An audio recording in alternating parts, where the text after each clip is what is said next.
വടക്കേ മലബാറിലെ പ്രസിദ്ധമായ രണ്ട് മഹാദേവ ക്ഷേത്രങ്ങളാണ് കൊട്ടിയൂർ ശിവക്ഷേത്രങ്ങൾ.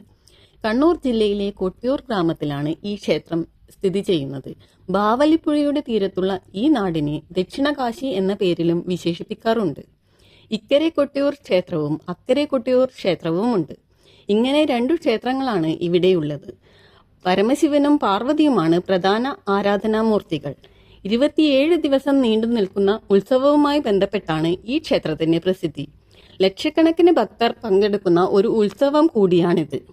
അക്കരെ കൊട്ടിയൂർ ക്ഷേത്രത്തിൽ ഇടവത്തിലെ ചോതി നക്ഷത്രം തൊട്ട് മിഥുനത്തിലെ ചിത്തിര നക്ഷത്രം വരെയുള്ള 27 നാളുകളിലാണ് പ്രസിദ്ധമായ വൈശാഖ മഹോത്സവം നടക്കുന്നത്.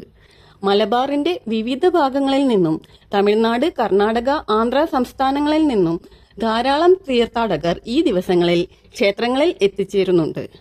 വയനാടൻ ചുരങ്ങളിൽ നിന്ന് ഒഴുകി വരുന്ന ബാവലിപ്പുഴയുടെ വടക്കേ തീരത്ത് തിരുവഞ്ചിറ എന്നറിയപ്പെടുന്ന ഒരു ചെറിയ പുഴയുടെ നടുവിൽ കൊട്ടിയൂരിലെ പ്രധാന ആരാധനാ കേന്ദ്രമായ ശിവലിംഗവും പരാശക്തിയുടെ സ്ഥാനമായ അമ്മാറക്കല്ലും സ്ഥിതി ചെയ്യുന്നു. പുരാണത്തിലെ ദക്ഷയാഗം നടന്ന സ്ഥലമാണ് കൊട്ടിയൂർ എന്നാണ് വിശ്വാസം. വടക്കുംകാവ്, വടക്കീശ്വരം, തൃച്ചെറുമന എന്നീ ഒട്ടനവധി പേരുകളിലും ഈ ക്ഷേത്രം അറിയപ്പെടുന്നു. കൊട്ടിയൂർ ഉത്സവത്തിലെ ഏറ്റവും വലിയ കൗതുകമാണ് കൊട്ടിയൂരിൽ മാത്രം ലഭിക്കുന്ന ഓടപ്പൂക്കൾ. ഭൃഗുമുനിയുടെ വെളുത്ത താടിയെയാണ് ഓടപ്പൂ ഓർമ്മിപ്പിക്കുന്നത്.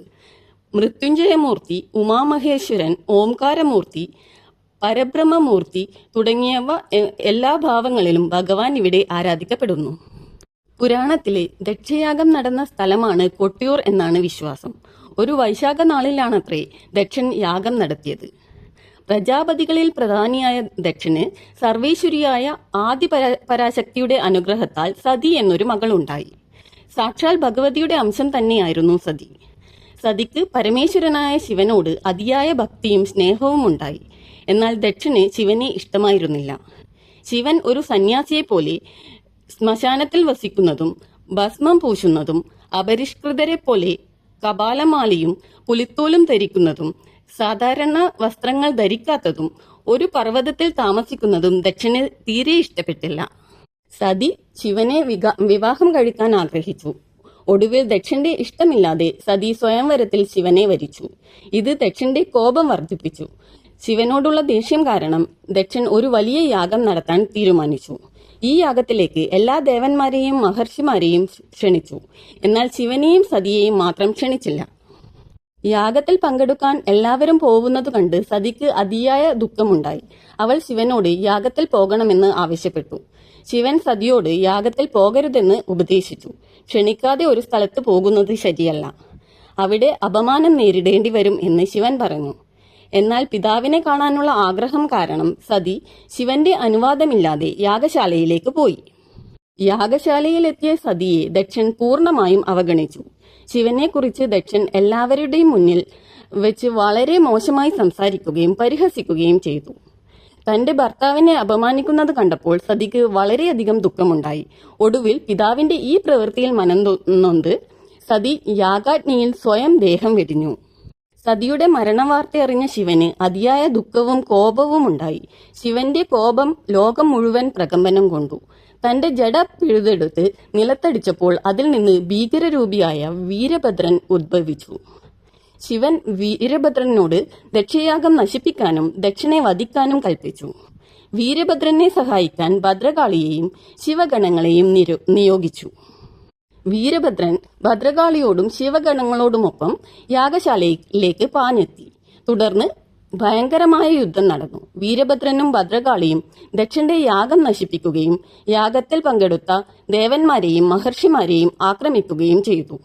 ഒടുവിൽ വീരഭദ്രൻ ദക്ഷന്റെ തലയറുത്തു.